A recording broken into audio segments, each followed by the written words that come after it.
जेवण म्हणजे फक्त पोटभरणं नसून ते चविष्ट आणि आरोग्यदायी हवं. म्हणूनच साई जीवन कोल्ड प्रेस्ड ऑइल बनवलंय सर्वोत्तम शेंगदाण्यांपासून. ना केमिकल्स ना उष्णता, झिरो कोलेस्ट्रॉल आणि ट्रान्सफॅट फ्री. प्रत्येक थेंबात शुद्धता, चव आणि आरोग्य. म्हणजेच तुमच्या हृदयासाठी आणि कुटुंबाच्या आरोग्यासाठी उत्तम. आजच साई जीवन निवडा, कारण आरोग्याला शॉर्टकट नसतो.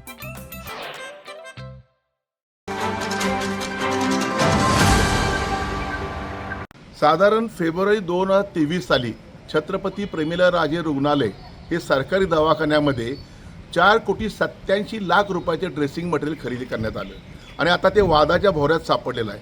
कारण शासनाने ह्या संबंधित शंका आल्यानंतर समिती नेमली आणि समिती या लक्षात आलं की ह्यात फार मोठा गैरव्यवहार झालेला आहे आणि अनियमित आढळलेले आहे.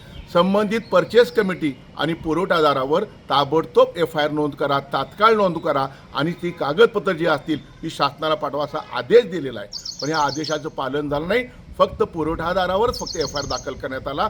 परंतु परचेस कमिटीमध्ये असलेले डॉक्टर दीक्षित असून देत, गिरीश कांबळे असून देत, ढवळे असून देत, खेडेकर असून देत, अश्विन कुमार चव्हाण असून देत, प्रिया होंबाळकर असून देत, ह्यांना का वगळण्यात आलं? शासनाचा आदेश दिला आहे त्या आदेशाचं पालन करणं संबंधित वरिष्ठांचं अधिकाऱ्याचं कर्तव्य आहे, परंतु पाळलं गेलेलं नाही. आज आम्ही जिल्हा पोलीस प्रमुखांकडे आम्ही निवेदन देतोय, पत्र देतोय. आम्ही अधिष्ठाता कोल्हापूर यांना पत्र देतोय की ताबडतोब परचेस कमिटीवर सुद्धा गुन्हे दाखल करा, अन्यथा आम्हाला न्यायालयामध्ये दाद मागायला लागेल, याचिका दाखल करावी लागेल. कारण हे सगळ्यांनी मिळून खोटे नाटे शिक्के मारले, खोटे नाटे पत्र दिली काही लोकांनी. हे तपासणी जबाबदारी या परचेस कमिटी होती. मग ह्या सगळ्यांनी ठरवून केले का हे?